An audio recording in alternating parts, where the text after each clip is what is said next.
Today, we are jumping into a really powerful story by the one and only Chinua Achebe. It's called Marriage is a Private Affair, and it's all about what happens when old school traditions crash head-on with modern love. So this is the big question, right? It's a conflict that honestly so many of us can relate to, no matter where you're from. Achebe just gets right to the heart of it, and we're going to see exactly how this question pushes one family to the breaking point. All right, so our story starts in the busy, vibrant city of Lagos. It's a place that feels a million miles away from old village customs.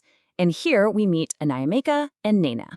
They're in love, they're planning a future, but there's a huge storm cloud on the horizon. And this line right here, wow, it says it all. Nnaemeka is talking about his father. You see, while Nana is just filled with joy about their engagement, Nnaemeka, he knows his father is going to see it very, very differently. You can just feel the anxiety in his words. See, here's the problem. Nnaemeka comes from a place where marriage isn't just about two people falling in love. No, it's about connecting families, tribes, and upholding duty. And his father, Okeke, has very specific plans for who his son is supposed to marry. And this is the deal breaker. Nene is perfect for Nnaemeka, but she's not from his Igbo tribe. Now, in a modern city like Lagos, that might not seem like a big deal at all. But as we're about to find out, back in his father's world, it's a wall you just can't climb. Okay, so let's shift gears. We're leaving the city and stepping into the world of Nnaemeka's father, Okeke. And this is a world that operates by a completely different set of rules, where tradition isn't just a memory, it's everything. And get this, before Nnaemeka even gets a chance to break his own news, he finds out his father has already picked out a wife for him. This isn't just a suggestion either. It's a done deal, a plan that's been in the works for a while. So, here are the two paths Nnaemeka is facing. On one side, you've got Nene, the woman he loves, his choice. On the other, Ugoi, the woman his father chose, a girl he barely knows and, in his words, was a complete dunce at school. It's a gut-wrenching choice between his heart and his heritage. So Nnaemeka heads home to face his father. And what happens next isn't just an argument, it's a collision of two universes. You've got the son trying to explain this new idea of love, and the father who just sees it as a complete betrayal of everything he believes in. This exchange, this is the whole story in just a few words. Nnaemeka says he can't marry the girl his father chose because he doesn't love her. And his father's response is basically, so what? Who said anything about love? For Okeke, love literally has nothing to do with marriage. And Okeke lays out all his reasons. He says marriage is about character, not love. He says a good wife should have a Christian upbringing. He even pulls out a quote from St. Paul to argue that women shouldn't be teachers, like Nene. But you know what? All of these are just smokescreens for the real issue. She's not from his tribe. And that's it. That's his final word. The door isn't just closed. It's slammed, locked, and bolted.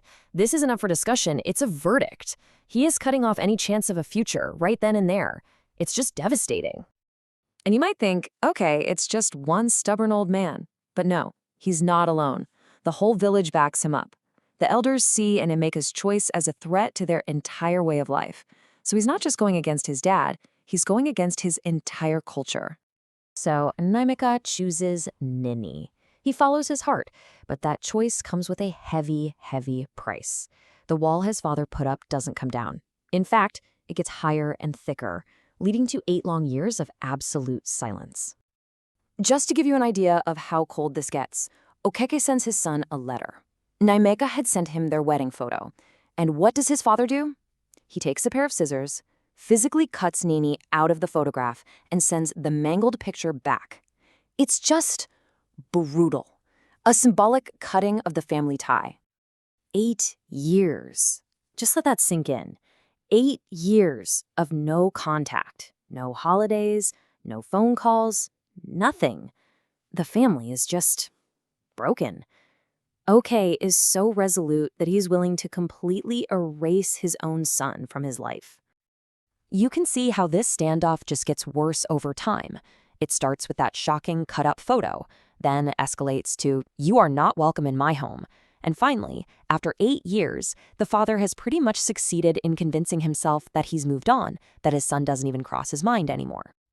But just when it feels like all hope is completely gone, that this family is just shattered forever, something happens.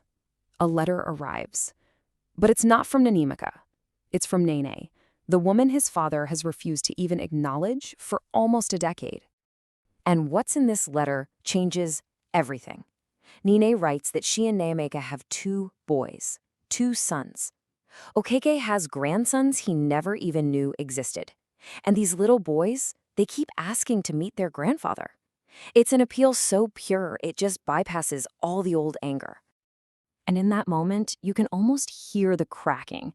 That giant wall of pride and principle that Okeke spent 8 years building just starts to crumble. The simple fact that he's a grandfather is too powerful to ignore. Suddenly, he gets this vivid image in his head. It's not an idea anymore. It's a picture of 2 little boys, his own flesh and blood, standing outside in a storm, locked out of his home. And for the first time, he feels the cold reality of his own actions. And this is the question that finally breaks him. All the principles, all the traditions, they just fall away when he thinks about his grandsons. And he realizes he can't do it. There's no way he can shut his door on them. And that's where the story leaves us. In a single night, 8 years of stubborn anger get washed away and replaced by this tidal wave of regret. And a new feeling starts to creep in: fear. A deep, aching fear that he might run out of time to fix the family he broke.